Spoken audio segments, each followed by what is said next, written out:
Buen día chicos, hoy vamos a hablar sobre el virreinato del Río de la Plata, en que España tiene nuevos reyes, la organización de las colonias, las reformas y los nuevos virreinatos, la expulsión de los jesuitas y las reformas económicas.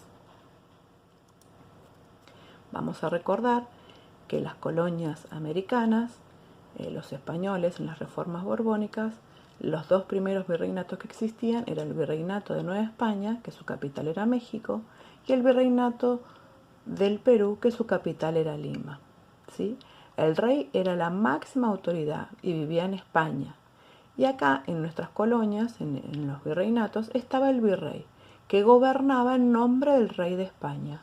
¿Sí? Después teníamos el Consejo de Indias,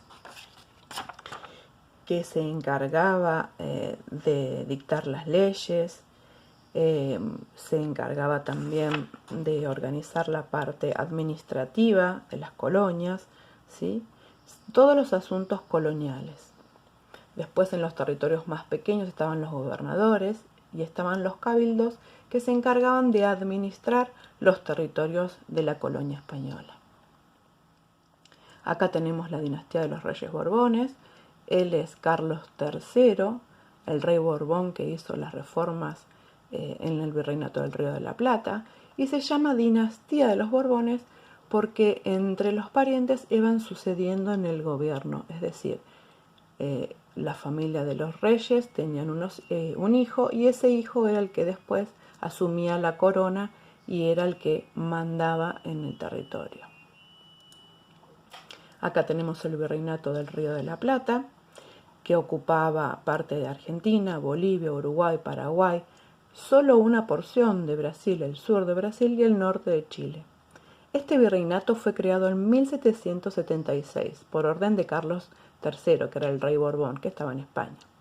Si bien la primera fundación fue de carácter provisional, fue definitiva en 1778 la realización de este virreinato del Río de la Plata, ¿sí?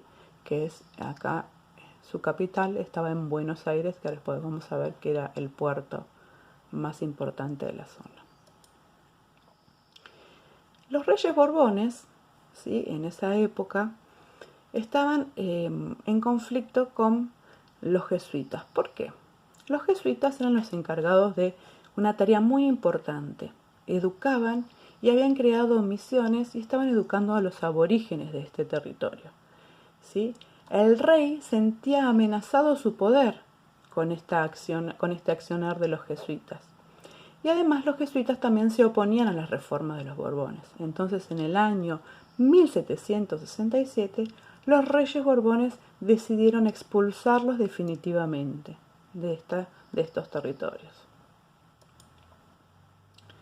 Las reformas económicas del Río de la Plata. Acá tenemos el monopolio comercial, el reglamento de libre comercio, Buenos Aires como un activo centro comercial, la aduana, que era la que se encargaba de cobrar impuestos, el consulado, que tenía el control del comercio y el desarrollo de la agricultura. ¿Qué es el monopolio comercial?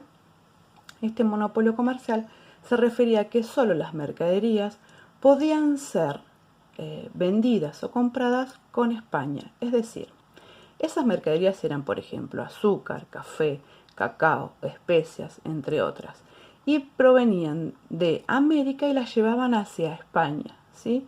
Y las telas o los elementos que vendían los españoles los traían en una flota de galeones exactamente, venían 2 veces al año y dejaban las mercaderías en Lima, ¿sí? De ahí se trasladaban a Buenos Aires, en carretas, en mulas, y esto, como el territorio era muy extenso, estos elementos se rompían lo que traían en las carretas, entonces cuando llegaban a Buenos Aires los vendían a un precio muy alto, ¿sí? Esto generó el contrabando. ¿Qué quiere decir?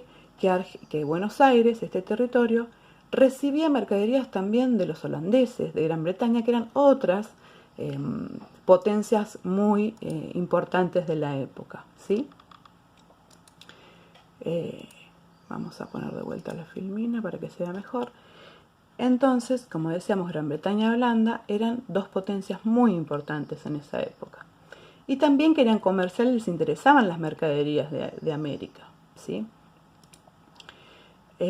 Muy bien, vamos a seguir ahora, vamos a hablar del puerto de Buenos Aires, que era un centro comercial muy activo, muy importante, porque luego de las reformas borbónicas, ellos decidieron que en lugar de que todos los productos lleguen a Lima, también podían llegar al puerto de Buenos Aires. Abrieron este puerto acá en Buenos Aires para que las mercaderías lleguen directamente de España hasta el puerto y no producirse este contrabando que había en el camino desde Lima a Buenos Aires, ¿sí? Así que bueno, los invito a trabajar con las páginas del libro, a investigar y a hacer algunos trabajitos referidos a este tema. Nos vemos la próxima, chicos.